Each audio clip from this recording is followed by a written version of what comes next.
June Storytelling Podcast Week live panel episode, Stories of Pride. We are so excited to be with you here today. We have an amazing lineup. Our host, Motzie Dapul, is here. I'm going to read our brief intro and then I will hand it off. So get ready, everyone. Welcome back, everyone, to Storytelling Podcast Week and our June Roundtable, Stories of Pride, with Nicholas McInerny of Rainbow Dads, DeShawn of the Qube, and Dr. S of the upcoming Behind Closed Doors podcast. For those of you who may be joining us for the first time, Storytelling Podcast Week has live stream sessions like this one with top podcasters and storytellers from scripted fiction and nonfiction podcasts from around the world, and our imaginations. We also have exclusive recorded episodes on the Storytelling Podcast Week podcast. Storytelling Podcast Week is brought to you by Podbean. We are a podcast host monetizing platform and home to over 600,000 podcasts. To start your podcast, head over to podbean.com today. And now we'll hand it off to our host of this live stream, Motzie Dapul of the High Nye podcast. Hello, Motzie. Hello and welcome. Hello. Thank you, Norma, and welcome to everybody. I hope you're all having a good day. Yes. It's pretty all right. Hope it's pretty all right, at least. And happy Pride. Oh my gosh. Do you all have any plans for the month, or have had like little events beforehand? I do. I'm launching the second series of Rainbow Dads on Friday. I have a play reading, which is part of the Pride Festival on the Sunday. And in London, we have the main Pride March the following weekend, and I shall be marching on that. So yes, got a few things. That's awesome. Yeah. How about you, Dr. S and Anna? Sorry, is it Anna or Anna? Anna. Okay, I just want to make sure because and yeah, I appreciate you asking. Absolutely, yeah. And any plans, or just like chilling this this month? There is no chill in June, so it is very true. It's go, but in the best possible ways. So grateful for all the opportunities to speak on panels like this one, to talk about the work that we're doing and the people we're amplifying and uplifting. So June has just been full of that. If I started naming things, I'd leave someone and I'd feel awful. But that's fair. That's totally fair. It's been jam-packed and just looking to spend more time with family and community during this time. Yeah, that's amazing. And Dr. S, how about you? Yeah, I feel the opposite. June has had to be chill for me because I teach on the quarter schedule. And so it's been ridiculous. And so I have taken some time in June after graduation to just kind of be with family and take it easy before things kind of kick back up. So no Pride things for me. I think I aged out of it a little while ago. That's fair. But yeah, I'm so glad that you're able to like spend time with family anyway. And yeah, so I will start with the first question just because this is a fun one. Basically, just talk about your podcast. Like, what's your podcast about and anything you want to talk about. And there's no like specific order. So whoever wants to go first, please let me know. Sure, I can jump in. Happy to do so. Go ahead. So my podcast is called Queer News. And so I report on 3 queer news stories every single day that are at the intersections of race and sexuality as it pertains to politics, culture, and entertainment. And this is, goodness knows how many podcasts or shows I've had over the years, but this one has been extra special and bringing me a lot of joy because I feel like the stories that we tell aren't stories that I hear that are being told often, and we have the opportunity not to move along in news cycles. We can continue to uplift things and stories that we want to continue to uplift.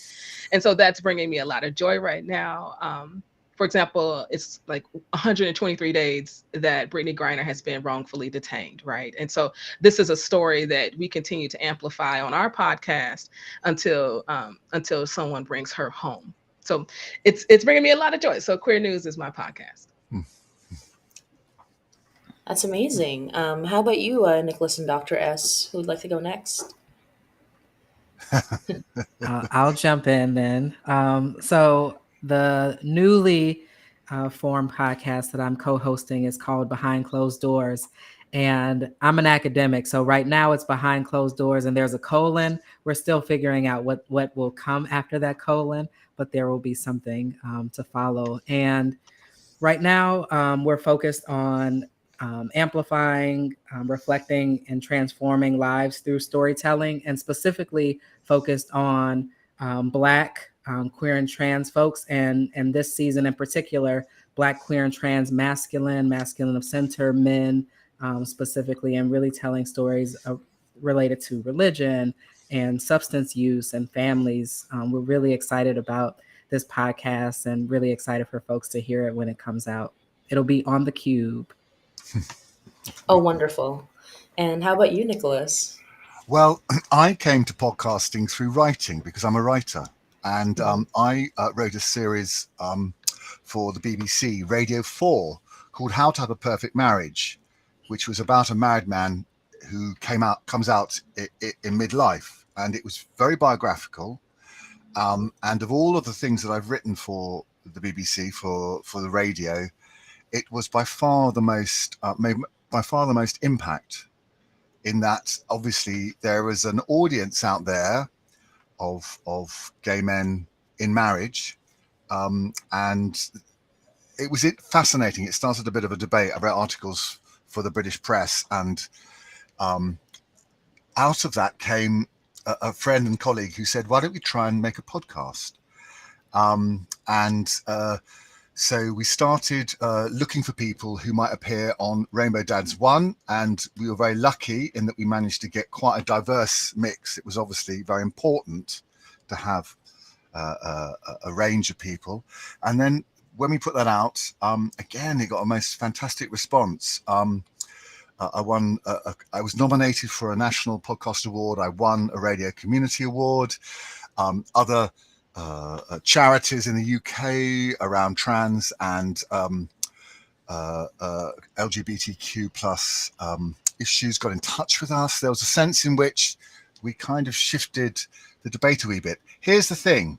I don't know whether you know, but a very famous Olympic athlete called Dame Kelly Holmes, who's in her 50s, came out over the weekend. This is a big story in the UK. And I was rung up by a program on the BBC called the Today programme, which is our major news programme, and asked if I would be interested to come in to talk about people coming out in later life. So I've been very lucky. I've become that person that people go to ask for their opinions on this subject. Now, I'm not the only one, but it is interesting that with Rainbow Dads 2 coming out, I really feel there are a whole new range of stories to tell, and the Rainbow Dads as a format is one that we want to take forward and possibly pass over to Rainbow Mums, for example, for the next series. So I'm hoping that it'll evolve into something else. Mm-hmm. That sounds wonderful. And we will be showing a clip of Rainbow Dads in just a moment. Just as a quick, even though I am the host, I also just want to quickly. I'm kind of an outlier in this one because my podcast is a horror podcast. However, we do have like a queer cast, like in terms of like main characters. We focus a lot on like BIPOC, which is Black, Indigenous, and POC characters who are also mostly queer. So that's kind of why I'm very happy to chat with everybody here today. It's a wonderful like community that everyone's forming all across the world in all different like contexts. But we will be showing a clip from Rainbow Dads and just in a moment, and we will see. We were at a function which starts, it's a military function in a mess, which is sort of like a club for certain ranks. We're in the corporal's mess, and we'd been drinking since about 6 o'clock in the morning. It's about 7 o'clock in the evening, and rumours had been going around. Perhaps because maybe I was feeling a little freer, maybe I was this wall of... And you'd been drinking for 12 hours. And I've been drinking for 12 hours. But I mean, leading up to this day as well, and somebody actually came and asked me outright and said, there's been some rumours going around, Smudge, are you gay? And I thought, in my drunken state, I thought, well, if he's got the courage to actually ask me outright, what right have I got to deny my brothers the truth about me. And so I said, yes, I am. And he went, okay, that's cool. Went back and sat down. And I suddenly had this dawning. This is it. This is the next door has now been opened. What is going to happen next? And I sat down at the bar, and I was feeling this sort of fight and flight. What's going to happen next? Is this going to revert back to what it was like at school? Am I going to be accepted? Is there going to be a mixture? I don't know. And I could see people talking around the room and glancing at me. This was the rumour mill was spreading. Well, you are now just finally come out. Yeah. And two of the biggest, most aggressive individuals in that mess then made a beeline for me. Yeah. And I remember gripping my pint glass a little bit tighter, grabbing the stool underneath me, making sure my feet could touch the floor in case I needed to start swinging things. And they both walked over and they both stuck out their hands and shook my hands and said, if you've got the balls to come out as gay in the corporal's mess of the infantry, we are right behind you every step of the way. Gosh. And that was it.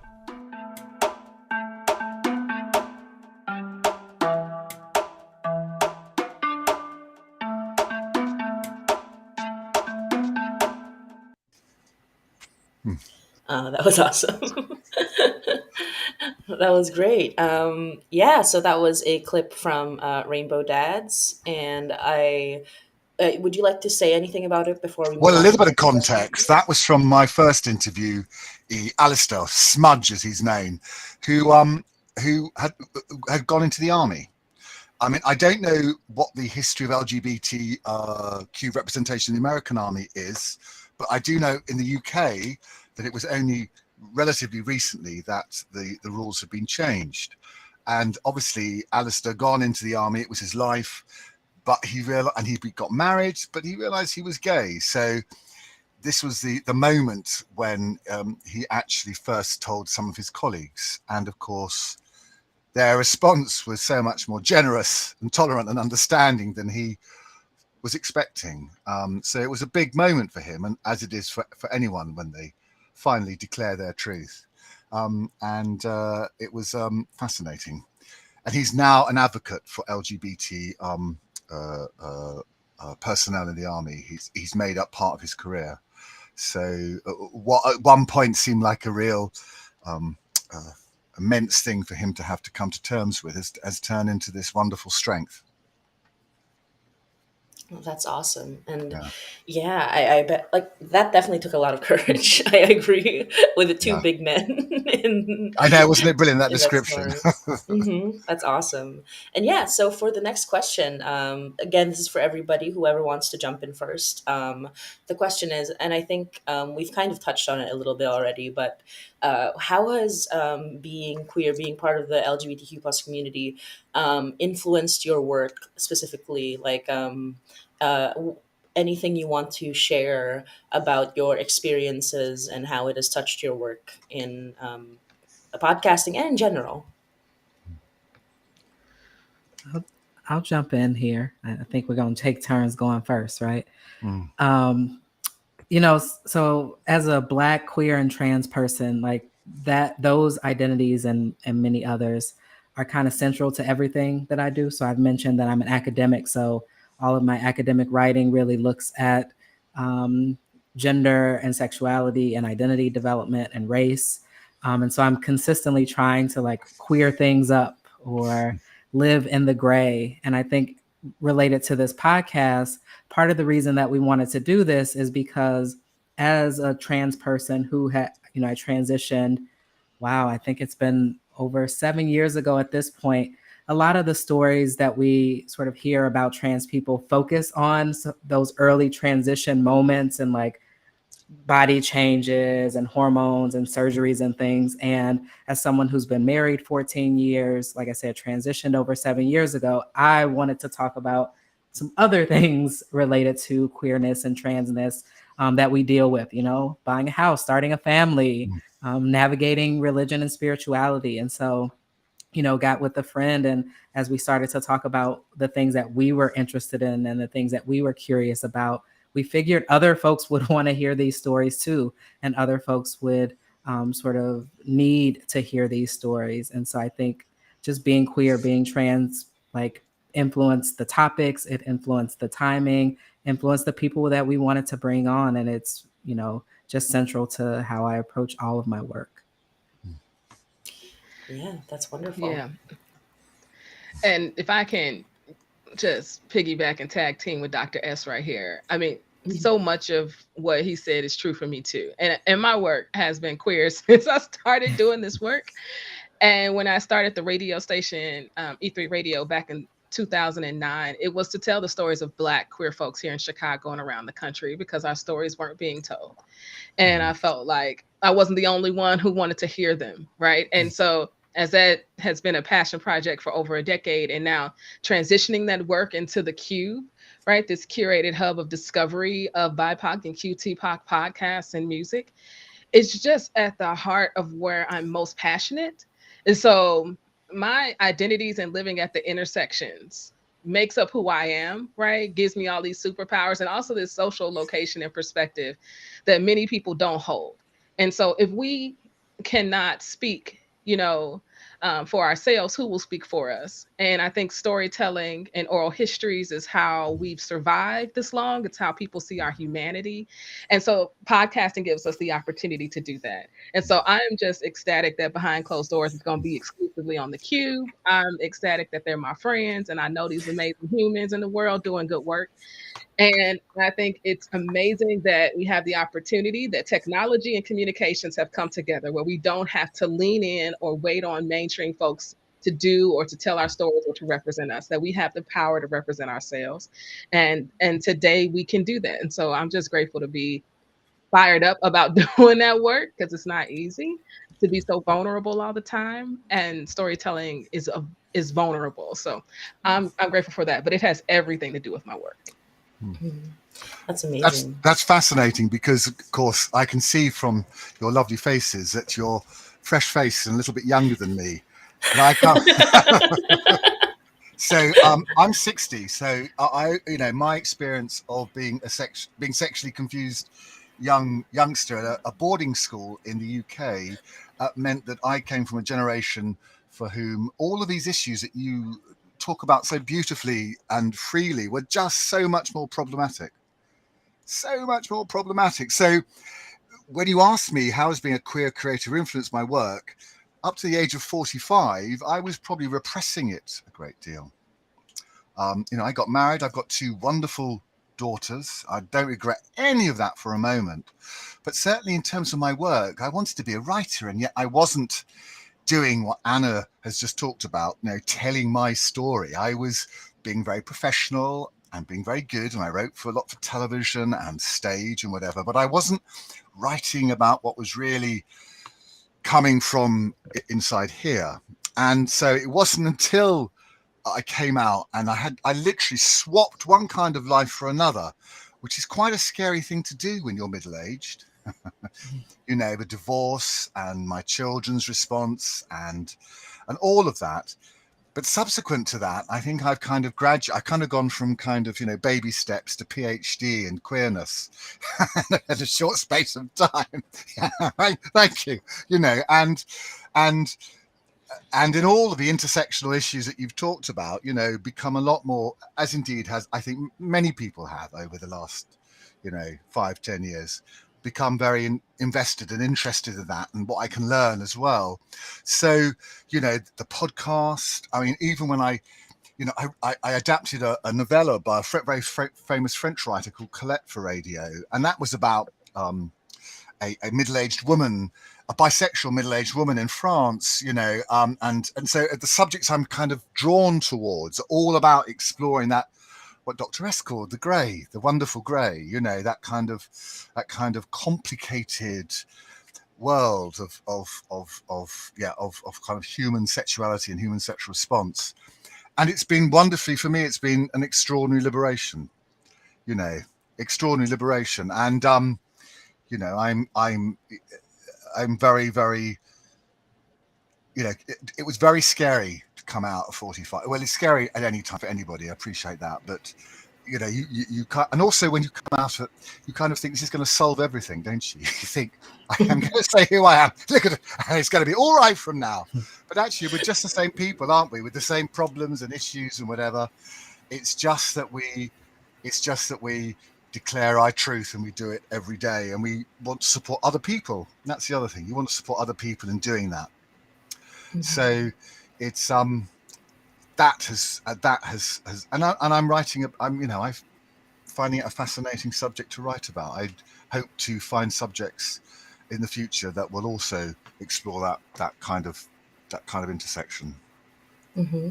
These are all, I love everyone's answers because kind of they touch on a lot of like things that we don't really consider when it comes to the community and when it comes to like representation and everything. Dr. S mentioned just the mundane parts of like, you know, living your truth, but also just being like buying a house and like just all the base, like, you know, all the stuff like how does this feel and what's the slight differences and what's like the same for like people who aren't like in the community. It's a nice look into the life, and I kind of want to relate to that because in our podcast, as I mentioned before, it is a horror podcast. I enjoy genre fiction, and I think my niche in terms of storytelling is that I love just any kind of stories. I just make sure that there's always either a bunch of queer characters or all of them are, and we kind of just and we see where that goes in terms of storytelling. Like I enjoy genre fiction wherein most if not all the characters are part of the queer community, and that's kind of like it's a little bit different from, you know, talking about like your own life and like your own experiences, but I think in that way as well it's like it shows that we all have basically different areas of not expertise, but like things that we love, and kind of like we show a little bit of who we are in the things that we love.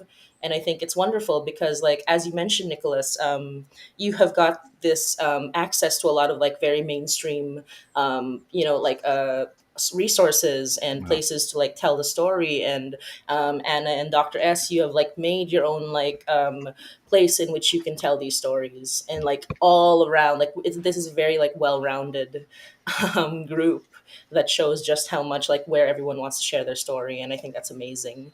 But yeah, can I just emphasize? Anna made a point about storytelling. I wrote it down here. I teach creative writing. It's all about telling stories, and the podcasting has allowed for a democratization of storytelling. And that's it's taken it away from the gatekeepers, the traditional gatekeepers, and it's allowed people to tell their own stories. The challenge, of course, is once we've told our stories, is allowing other people access to those stories, finding our audience. Your audience is out there, but sometimes it's difficult to access them. That is the challenge. But what is wonderful is that those stories are being told now, and I think this is probably the first time in the kind of media history that that has actually happened. Mm-hmm. And can we just keep going with this conversation? Because I think absolutely. I think this is at the heart of why Podbean wanted to have this conversation in Pride Month, because that accessibility was just not possible. Right? It was just not possible. And today it is. And so it's really also at the heart of why I wanted to start the Qube. Because when I look right at Apple and Spotify with hosting 3 million podcasts, and I go into these applications and I don't see myself represented, or I don't see the podcast that I listen to represented on the homepage or discovery, right?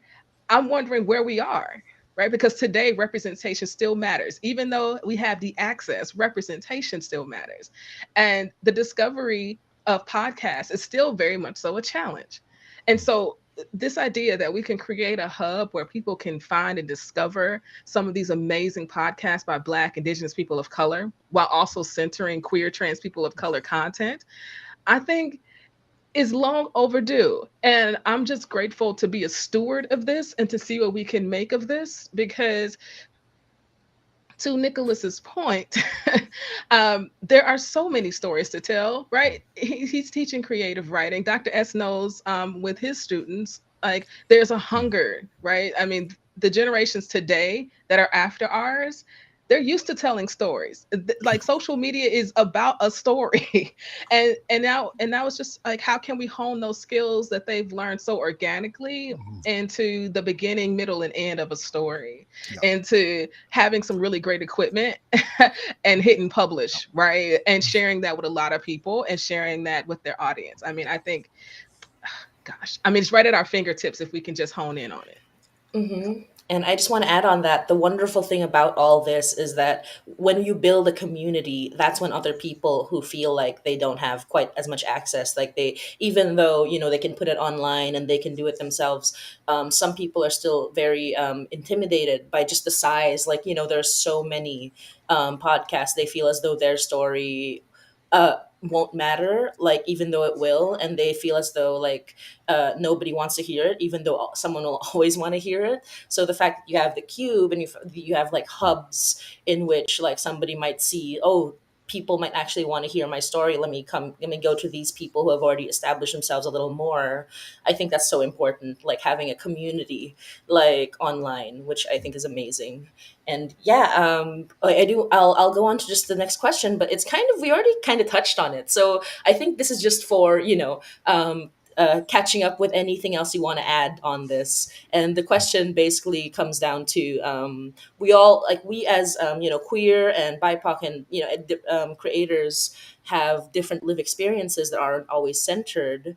And what stories or themes are you excited about sharing that wasn't like previously showcased, that aren't properly represented in your eyes? Like what other types of stories, what other parts of you that you want to see more represented more in mainstream and just in general?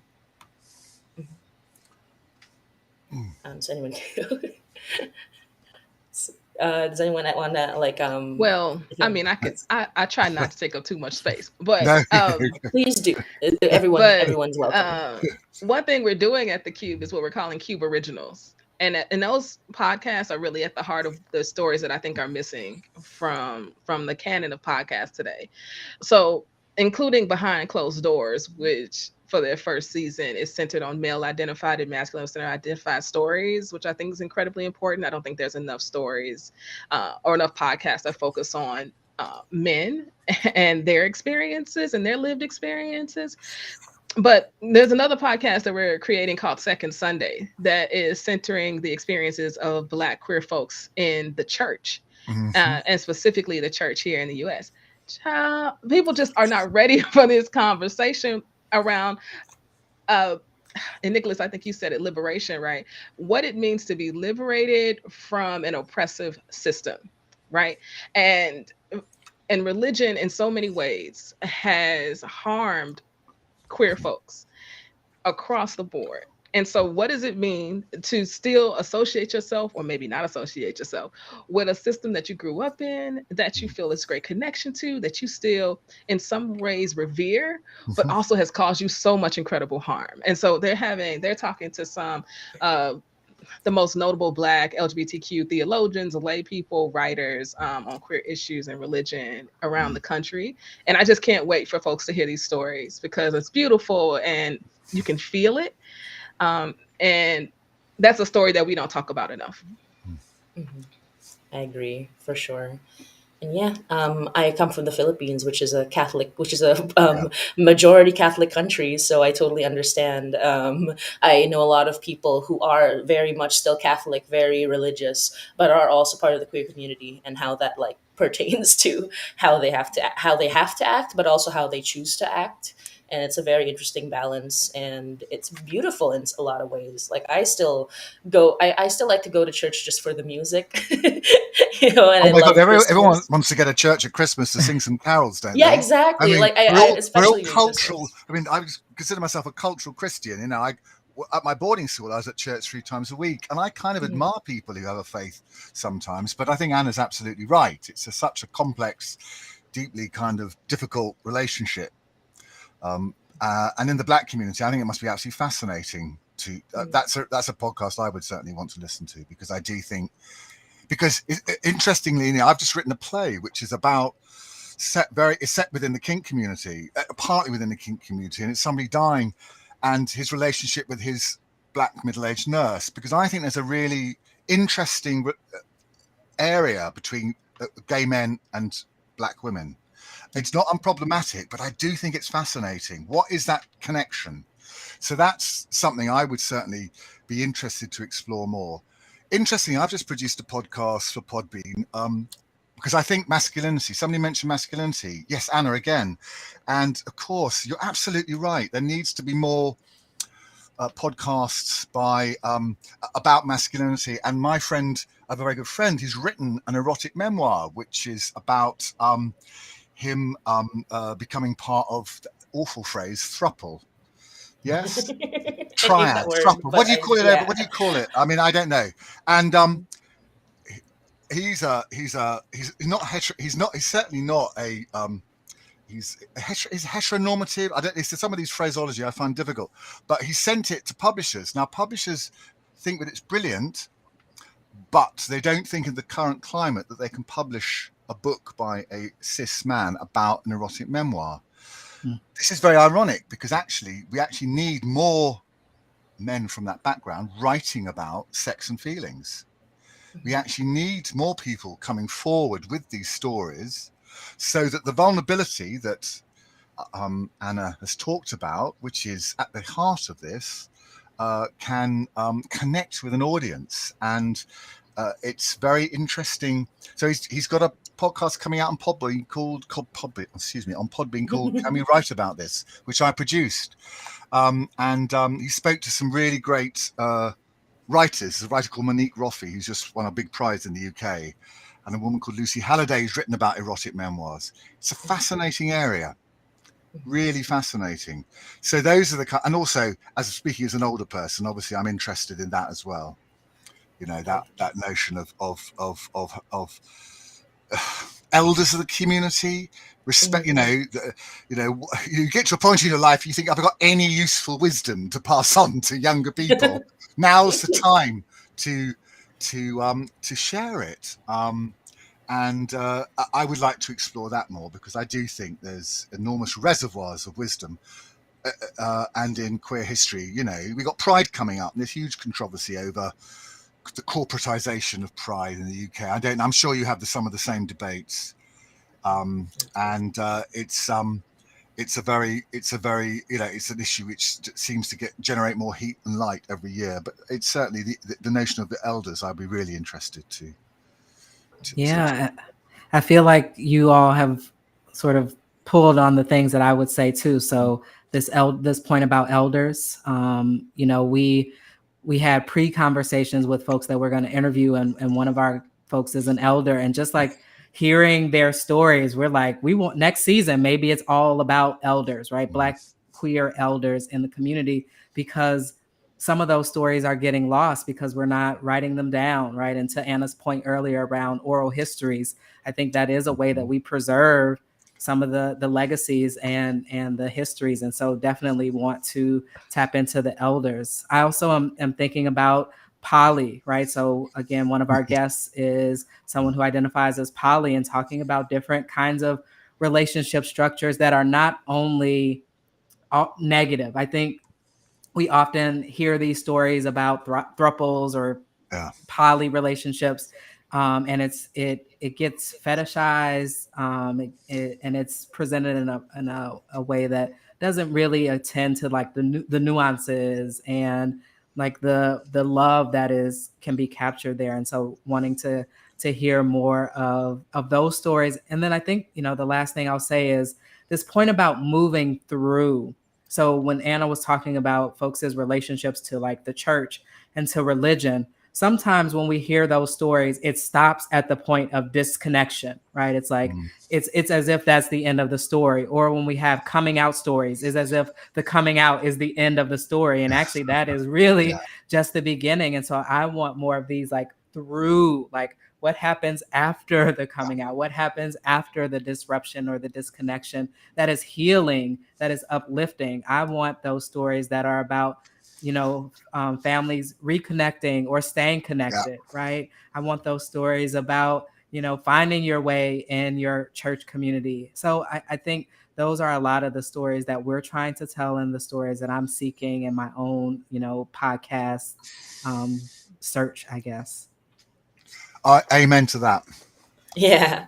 And it's definitely important because I think a lot of Hollywood and just in general has made us think that happy endings are all that matters, when honestly, like, past the happy ending, there's going to be a lot going on, not all good, but the continuing of life, I think, is a wonderful topic to cover in a lot of storytelling these days. And kind of jumping off of that, the next question actually is very, I think, important to those listening, because it is about like other creators and it is about your experience. So, what are some of the best practices or advice for other creators to empower them or to center themselves in their storytelling? Because a lot of people are afraid to do that, are afraid to like center their own experiences and their own stories. So, what's some advice you can give to make them more proud, more, confident that their story matters as creators? I'll jump in because I'll say a couple things. I'm sure Anna and Nicholas will have some great things to say. But I'm thinking about this book that I once read, Feel the Fear and Do It Anyway. And so I think like that is the biggest piece of advice, is that there will be fear. There may not even be confidence, right? Like I write pretty often and rarely am I confident in the beginning, at least.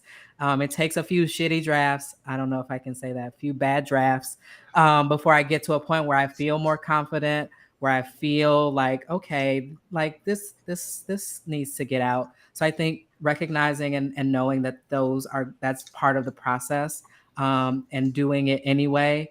I think surrounding yourself with community and folks who will be cheerleaders and like push you on and read the drafts and listen to the stories and just help you get at the heart of what you're trying to say is super important. And also, I guess the last thing I'll say is like that this is also healing. So even if you never put your story out into the public, but you just get it out onto paper or record it, there's healing in that for you as the creator. And then if you decide to put it out into the world, there's also healing that other folks can access. So just really thinking about the healing power of stories. Can I pick up on something that Dr. S said? I had a fantastic quote by Goethe that I used to keep above my computer. I don't know why I'm going to quote it right, but he wrote something like, "Boldness has magic in it. Start it now." Yes, and there's something about the act which actually starts to give you act, and then the confidence comes. That's a life lesson, isn't it, really? That's so true. Another thing I think is really important, I mean, and I'm talking about the kind of work that I do with my interviews, learn the difference between listening and hearing. We often hear, but do we listen? Because if you listen, when you're interviewing somebody, they're going to say something extraordinary or something that they don't even realize is like a little door into a world. Yeah. And then you can pick up on that.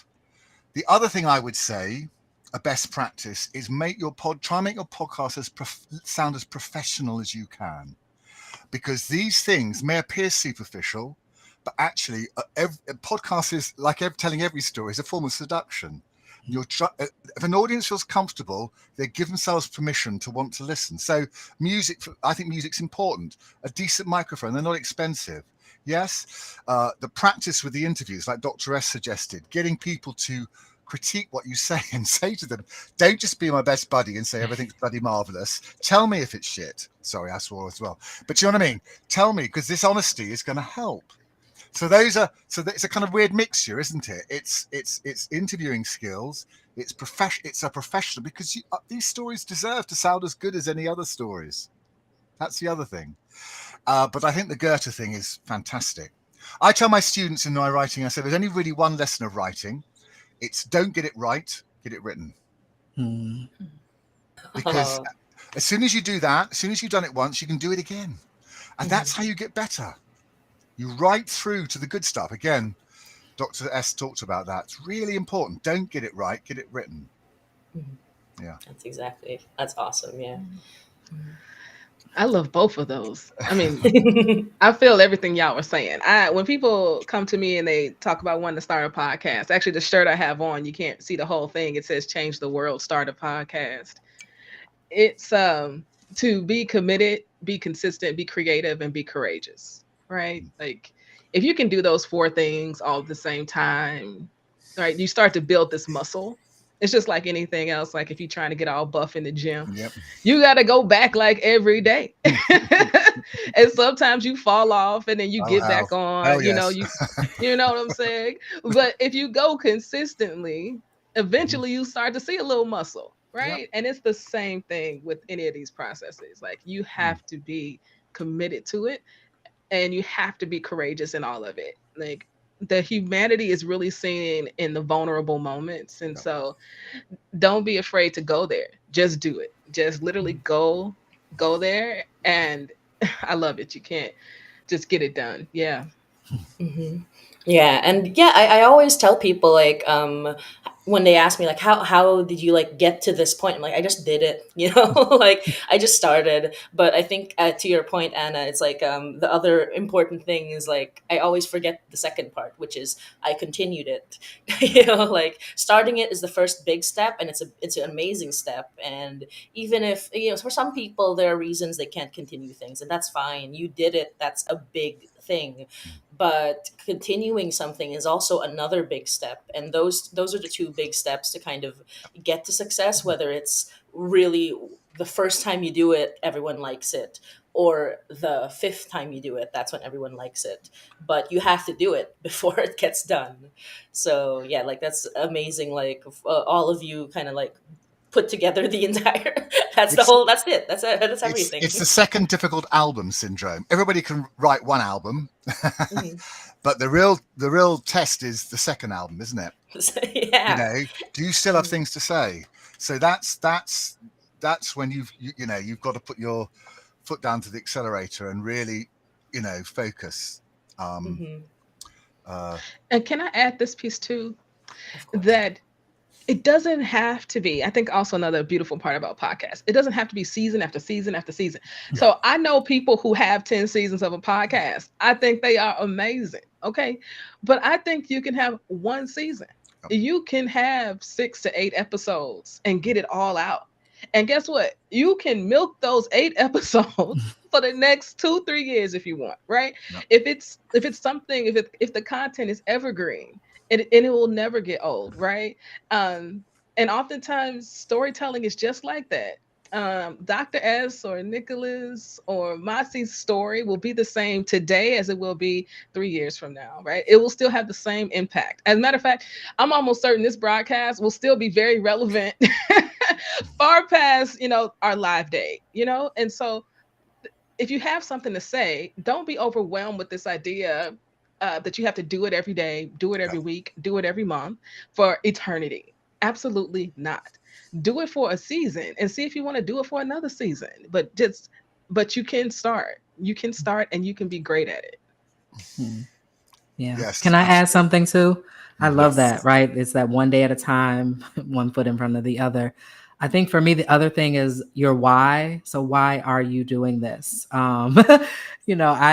I'm Dr. S because I have a PhD, and part of why I got to have a PhD is because I had to remember that why every time it was time to sit down to write that dissertation, every time it was time to write a paper. Like I was like, okay, I'm doing this because I want to have an impact. I want to be an educator, right? Like all these reasons. So in your podcast, like, why do you want to do this? And write it down and put it somewhere that you can see it and refer to it when it gets hard, when you don't want to do it, when, you're tired, because that also helps to keep you going, right? So get started, keep going, and, look for that inspiration in your why.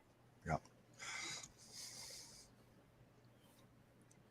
I totally agree. And I do want to like since we're kind of like I don't think I will get through everything, but I do want to like build on this part of the question, the discussion. And I think we should kind of go into like what do you think are the biggest challenges, I guess not just like for podcasters and for people in the queer community, and kind of like put those together, like what do you think um are the biggest challenges you might face, and how have you been able to face them in your own experience? So like kind of an advice portion, but also like just for people to know they're not alone, you know? So yeah, if you would like to jump in, please do.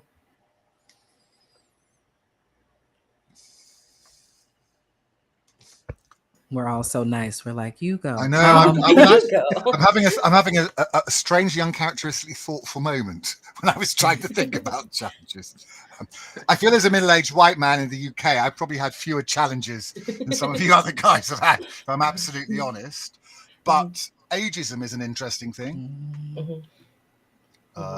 It's almost an acceptable prejudice. Yeah.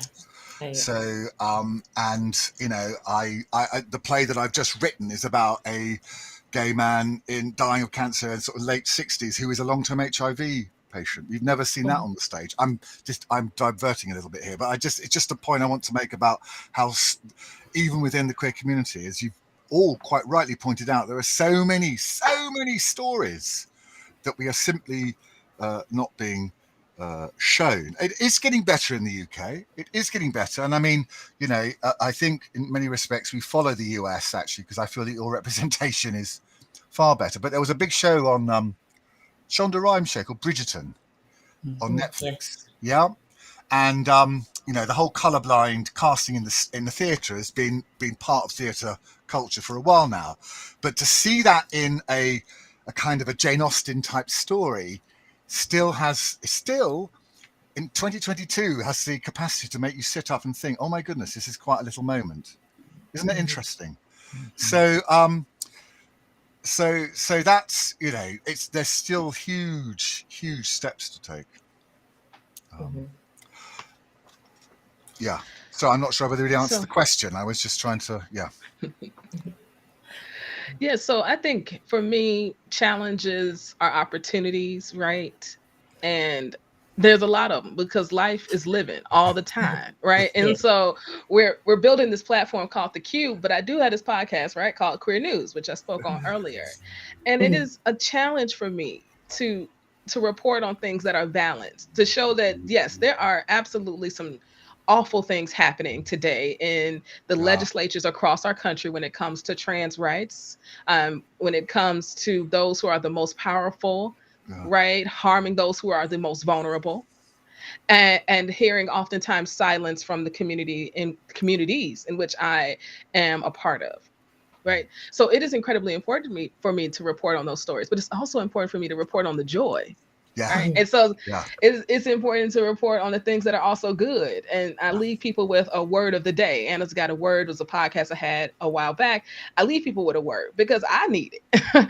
I need the inspiration after some of these stories that I report on.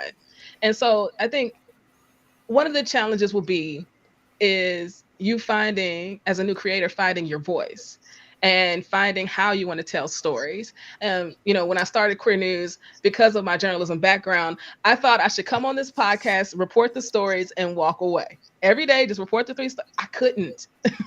I could not do it. I had opinions about every single story. And I was like, you have to throw it out the window. Throw out the window any notions you have, any learned ideas you had around what it was supposed to be, and really do what your gut is telling you to do. Like, overcome the challenges, look at them as opportunities for how and where and when I can show up and just be your most authentic self. Because otherwise I would have had a news show that sounded like every other news show, whether it's on television or on a podcast. So, you know, I think for me, it's about finding balance. It is about providing people something a little bit different. And I think that the most wonderful part about podcasts is that everybody is unique in their own way. So don't think that you're doing something that someone else has already done, because you are you. Only you can do what you're going to do, right? And just always remember that. That's exactly right. Yeah, I think mine is like part logistical, part something else, but it's about time. You know, it never feels like you have enough time to ask all the questions, to get the whole story out, right? And so I think, first of all, recognizing, like, if you have a finite amount of time, you're going to get what you get in that time, and that will be enough. And the goal is not to do it all, get it all. Back to what Anna was sharing about like doing 10, 12 seasons of a podcast. It's not about all, it's about enough. It's about sparking something and, finding other ways to pull on that thread or continue those conversations, even if it's not in that podcast space. So I think one thing about time is like, it never feels like there's enough time to get all the things that you want, and that's okay. The other thing about time is like scheduling. I think, again, that's like a logistical thing, but like that's real. That's one of the challenges of like trying to get, align schedules and get folks on the show and figure out, when someone is at their like peak time and if you're in different time zones. I think just time in general. I've been really interested in and connected to like this idea of time travel and Afrofuturism. So I'm messing with time all the time anyway, but it does have its challenges in this kind of space. I'm That's awesome. constantly amazed and impressed by people like Anna who put out, is it 3 stories a week? I mean, that sounds to me like, I'd rather, are you kidding me? I'd rather go and have root canal work without an anesthetic. I mean, part of me is like, but it seems to be putting a lot of pressure on yourself. But one of the ways you also talked about how you editorialize, you come with your opinions. Surely this is the joy of podcasting. You don't have to respect broadcasters' notions of impartiality. If you've got a view about something, you damn well let the audience let them have it. And I think that is very powerful. But I'm unbelievable. 3 stories a day. Oh my God. That's extraordinary. Don't worry, Nicholas. I feel the same way often. Okay. And I also I have to give myself grace when I don't get it, right? So this past this month, right? It's just a busy month. Pride is just busy, right? And so I'm grateful that people give me grace. So it's all and given that it's the summer too, right? So when we talk about Juneteenth and we talk about Father's Day and what does it mean to take rest, right? And rest for my team. I don't do this alone, and I don't think any of us do this alone, right? There is support systems. There are people who believe in what we do. We continue to show up because people keep listening. Also, right? We get it out of our systems, but then we're adding value into the world of podcasting and into this beautiful canon that is queer content. And I think that's what keeps us all going, because we are making an impact and being intentional about that. Yeah. Good point. Yeah, I completely agree. And I also just want to touch on like, I think everyone will run into challenges, and I think the challenges will be unique, or sometimes they'll be exactly the same as everyone else, which is that sometimes the audio will be bad, sometimes you'll run into a scheduling conflict, sometimes you'll do an entire episode, then it's like gone, and you're like, but as somebody who has had to deal with a lot of anxiety for a long time, and a lot of like hardships that I think are very unique to just being Filipino and just being like different things, I think you have to be ready for like things to go wrong, but you shouldn't think that things are going to go wrong. It's kind of like, it's a weird balancing act where whenever something bad happens, you kind of just understand that it was bound to happen at some point, but not everything is going to turn out bad, and some of the good things are going to be so good. And so it's like an interesting like nuance of like, there's always going to be challenges, whether it's pushback, whether it's logistical, whether it's technical. But when you are ready to kind of just like put yourself out there and you're ready to like move forward, this is so generic, but I do think that it's like important to hear that if you have a setback, that's just part of it. And I think you have to be ready, you have to be like prepared for it, but not think that's the entire thing. Because as you said, Anna, like when you report on news, you report on both the joy and the misfortune, because that's part of being just in the community, being a person. I think. And I think a lot of people aren't set up to know how to handle failure, and sometimes there are failures, but like that's not the end of everything. As we said before, like there's still stuff after the failure, there's still stuff after the ending.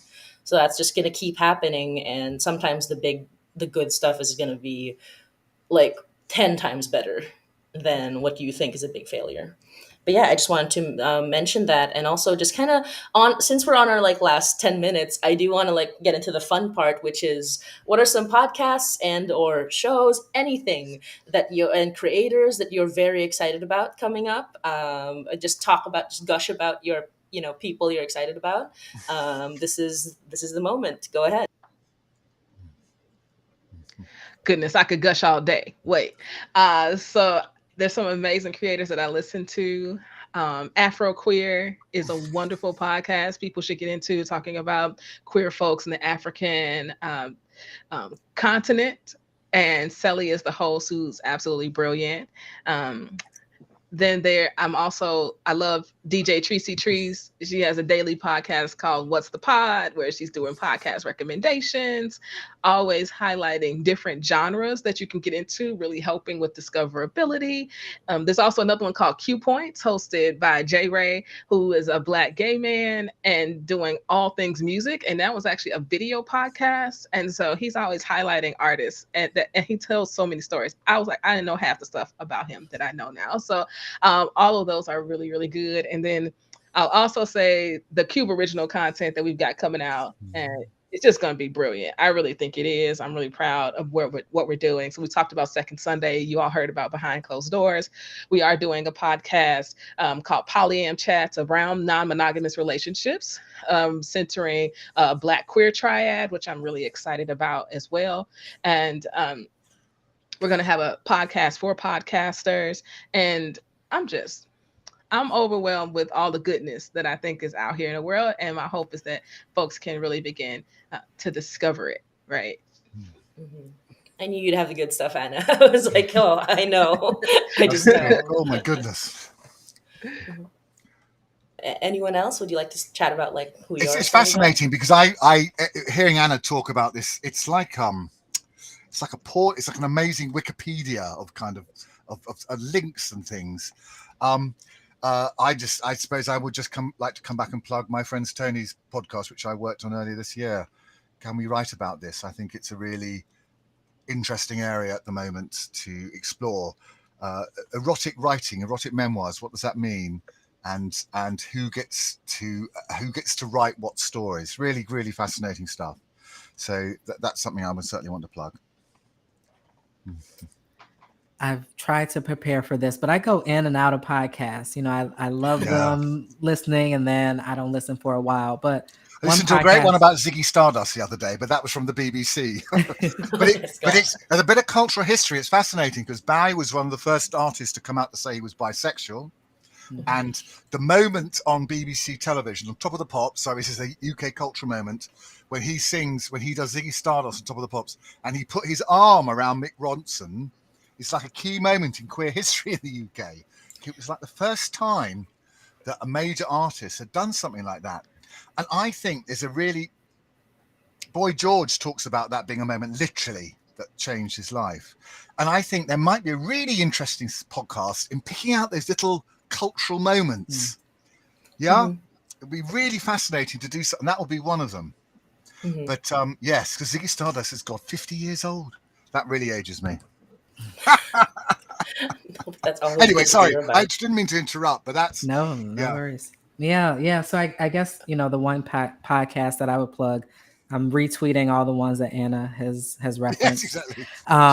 Is a podcast called Emergent Strategy. Adrienne Marie Brown, queer Black person who, they bring on different guests, and this whole emergent strategy is all about like small is all and interdependence. And I think that those kinds of topics really relate to being queer and how we've been able to survive and thrive in the world. And so I'm really into that podcast right now. But like I said, I'm kind of in and out, so I don't have other recommendations.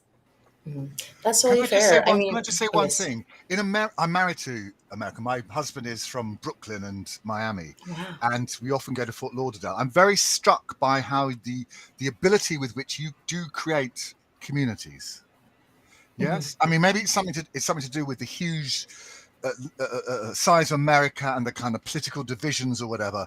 But when I hear Anna and when I hear Dr. Hess talk about their kind of communities, it feels like you're more plugged in to these kind of local issues and concerns. It's very powerful. In the UK, because London is so monolithic, London, Manchester perhaps has a huge, and Brighton has a huge gay community, queer community. There's much lesser. There is a community, but it's not something that people can access as easily, or even perhaps feel as welcome, because there's this, again, another distinction I'm aware of. In America, it's much friendlier, the queer community out there, than in the UK. Very interesting. And I think podcasting can only help to build that sense of community. Yeah. Motzie, can I plug 2 more too? Oh, absolutely, you can. Yes, please. Okay, there is the Sex Kiki, which I think is brilliant. Oh, right. Yes, is definitely. a black queer woman who talks about sex kiki, but also the spiritual aspects of sex kiki, which I think is brilliant. And then there's a podcast called Girl Down Podcast, hosted by Ayon, who's a black trans woman who talks about her own experience, but like culture, which I think is brilliant. And then the Qube is also producing an audio drama. And I think that audio drama is going to be lit, and I'm excited about that experience. Good luck with that. Imani. Thank you. I'm glad I You can know just I love repeat audio it. drama. I know, and I can't wait to listen to yours. Oh, thank you. Yeah, so big ups to Experience Jay and Imani, the writers of that one, who I think it's going to be a brilliant story around race and sexuality and how those things meet around coming out. That's awesome. And yeah, before we end, I just want to like recommend just one, because I was like, oh, who am I thinking about? And one I'm very excited about is it's a audio drama. It's season 2 is like funding right now. It's called Life with Leo, and it's gonna sound funny because it's a romance between a lawyer and a sentient robot. And the reason I bring it up is because the writer is Octavia Bray. It has like basically it centers like a black woman creator, and like it has like a very, even though the main romance is I would say heterosexual, like the entire like mood and the characters of the podcast are very queer. There's something very and there's something like very queer themed, even if it's not like out. There are certain like media that are queer themed but not outright queer, and I think this one is like very joyful, it's very much in my wheelhouse of genre fiction that may not be about like the representation, but like is just like flowing representation. And it's just really cute. It's just really funny, very lighthearted. It's my jam, and I'm like, oh my gosh, season 2. So I wanted to talk about that. But yeah, no, it's wonderful to talk with everybody. This has been an amazing, vibrant conversation. I hope you all feel the same way. And yeah, thank you so much for like sharing and for discussing everything with me and with everybody. Happy Pride. Happy Pride. You've all been fabulous. Yes. Yes, happy Pride, everyone. This has been such a treat. This has really been such a treat. Thank you so much, Motzie Dapul of the High Night Podcast, for hosting, Dr. S from Behind Closed Doors, Anna DeShawn of the Qube and Queer Radio, and Nicholas McInerny of Rainbow Dads, amongst many other things. I'm going to read our brief outro, and then we will say goodbye today. Thank you, everyone, for joining us for this live stream, Stories of Pride, with Nicholas McInerny of Rainbow Dads, Anna DeShawn of the Qube, and Dr. S of the upcoming Behind Closed Doors.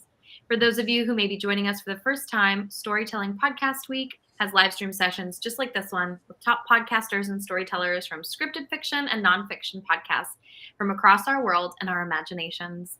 We also have exclusive recorded episodes on the Storytelling Podcast Week podcast. If you joined late or want to have another listen to these amazing podcasters and storytellers, you can replay this live stream on Podbean's YouTube channel and the Storytelling Podcast Week podcast. Storytelling Podcast Week is brought to you by Podbean. We're a podcast hosting and monetizing platform and home to over 600,000 podcasts. To start your podcast, head over to podbean.com today.